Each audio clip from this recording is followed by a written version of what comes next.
Kaya sabi dito, walang kautusan ng Hintil sa katutubo. Yun nga po ang isang kalamangan ng pagiging Hudyo sa Hintil. So mamaya, bigyan natin ng bagay yung salita na yan kung ano yung kalamangan ng Hudyo sa mga Hintil. Datapot walang kautusan sa katutubo. Ang sabi, ay nagsisigawan ng mga bagay ng kautusan, ngunit sila nagsisigawan ng mga bagay ng kautusan, ang mga ito na walang kautusan, ay siyang kautusan sa kanilang sarili, na nangatatanyag ng gawa ng kautusang nasusulat sa kanilang puso, na pinatotohanan ito pati ng kanilang budhi at kanilang mga pag-iisip, ay nangagsusumbungan o nangagdadahilanan sa isa't isa.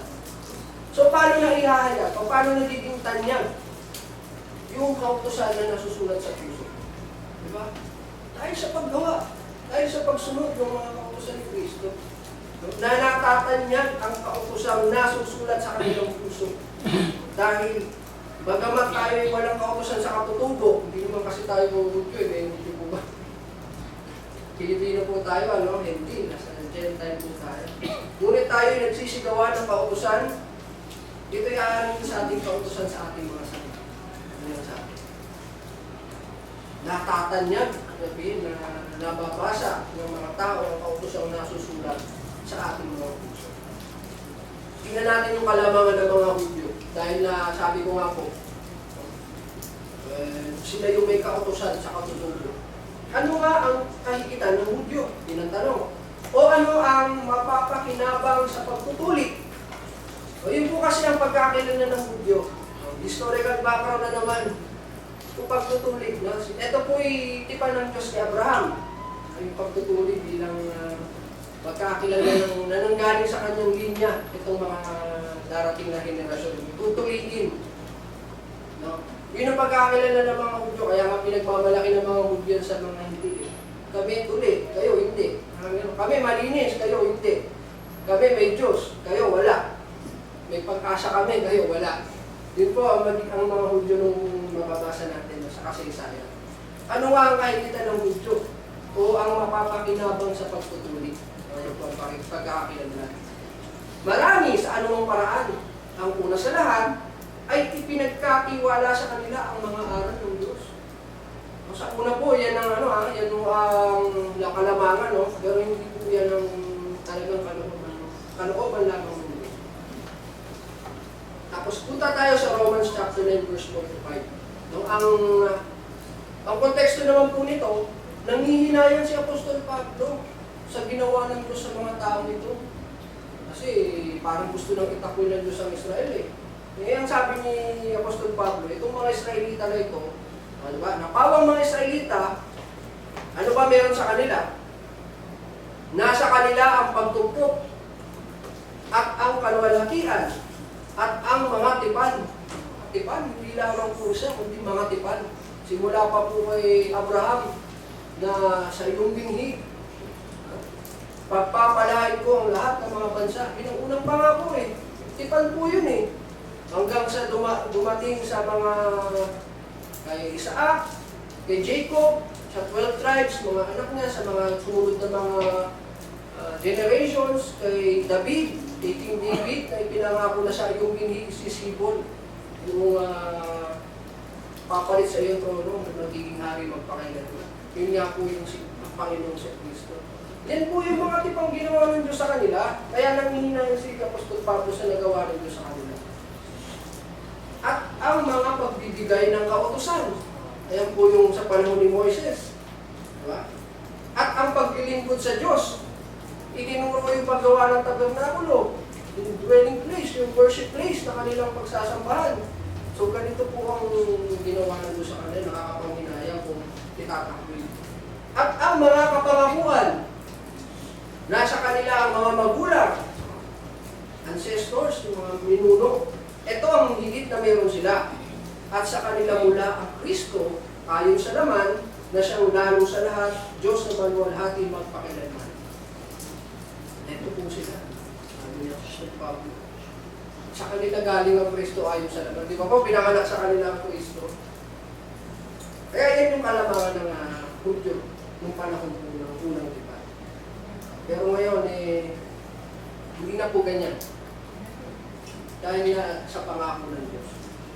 Ngayon, may isa pa po ang question na i-release dito sa lesson na ito. But the covenant is for the nation of Israel and Judah only. Para sa kanila lang ba yung tipan na bagong tipan na ipagpapakat na gagawin ng Diyos? Dahil nabasa natin letra por letra eh. Diba? Sa verse 31, chapter 31 ng Propeta Jeremiah.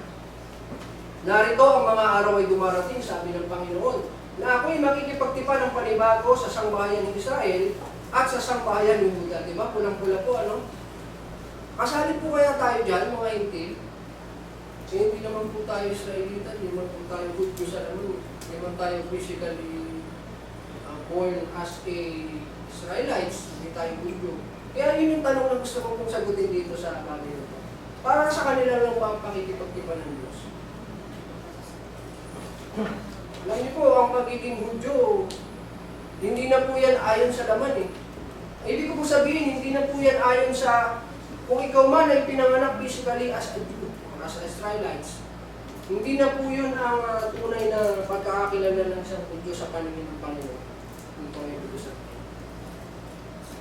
Ito po sa Romans chapter 2, verse 25-26, ganito po ang aking mababasa. Sapagkat ang pagtutuloy tunay na pinakikinabangan, di ba po tuloy? Ito po yung binanggit natin kanina na pagkakakilala ng mga anak ni Abraham. Po. Ang sabi, sapagkat ang pagtutuloy tunay na pinakikinabangan kung tinutupad mo ang kautusan. Datapwat kung ikaw ay masuwayin sa kautusan, ang iyong pagtutuli ay nagiging di pagtutuli. Kung ang di pagtutuli nga ay tumutupad ng katuwiran ng kautusan, hindi ba aariing pagtutuli ang kanyang hindi pagtutuli? O, sige, ikaw, Hudyo ka, by birth, tuli ka. Nung panahon nila, sila may pagtutuli. Datapat ikaw ay masuwayin sa kautusan, ang iyong pagtutuli ay hindi nagiging pagtutuli. Hindi inaaring ikaw ay Hudyo o hindi pagtutuli ikaw, sabi ng Diyos. Sa kabilang banda, kung ang hindi pagtutuli, o ibahin natin yung termino, ikaw naman ay hintil, o baguhin pa natin, ikaw ay Pilipino, no? Ikaw ay tumutupad ng katuwiran ng kautusan, hindi ba kaariing pagtutuli ang iyong hindi pagtutuli? Yun ang sinasabi niya Apostol Pablo. Hindi na ayon sa kung ikaw ba ay pinanganak ng Hudyo physically, hindi na po ganun ang pagkakakilala ng mga Hudyo para sa paningin po ng Diyos, para ikaw ay maging kanyang bayan. Yan, mas pag-aaralan pa natin ang ibig sabihin ng pag ikaw ay tinawag na kanyang bayan, kasunod po natin ang tatalakayin. So, verse 27-28, at ang di pagtutuli sa katutubo, makita nyo? Di pagtutuli sa katutubo. Kung tumutupad ng kautusan, ay hindi baga hahatol sa iyo na may titik at may pagtutuli na masuwayin sa kautusan? Sapagkat siya hindi Hudyo kung sa labas lamang, hindi magiging pagtutuli yaong hayag sa langit. Ito pang mga hindi pagtutuli sa katutubo, hindi sila tuloy naturally, hindi sila sila hintil, hindi sila Hudyo. Tumutupad sa kautusan. Mas may karapatang pang humatol sa iyo yan ng may titik. Ano yung sinasabi ng may titik? Mas may karapatan pa silang humatol. Kahit kami Hudyo, ay kahit kami mga hintil, ngunit kami mga tumutupad sa kautusan. Kami hahapon sa mga may pagtutuli na masuwayin sa kautusan. Sapagkat siya hindi Hudyo kung sa labas lamang. Hindi niya sa appearance na lang na ikaw ay Hudyo, pinanganak ang Hudyo. Hindi namang nakabase ko ng pagiging Hudyo mo sa paningin ng Diyos. Hindi magiging pagtutuli mo yaong hayag sa lahat. Yun po ang aral na sinasabi ko ni Apostol Pablo sa kanyang sulat. Ngayon, ikaw ay Hudyo. Ngayon, ikaw ay isang Hudyo sa loob. Sabi niya, natapwat siya ay Hudyo sa loob. Ikaw ay Hudyo inwardly. Bagamat ikaw ay Pilipino, ngunit ikaw ay tumutupad sa kautusan naman.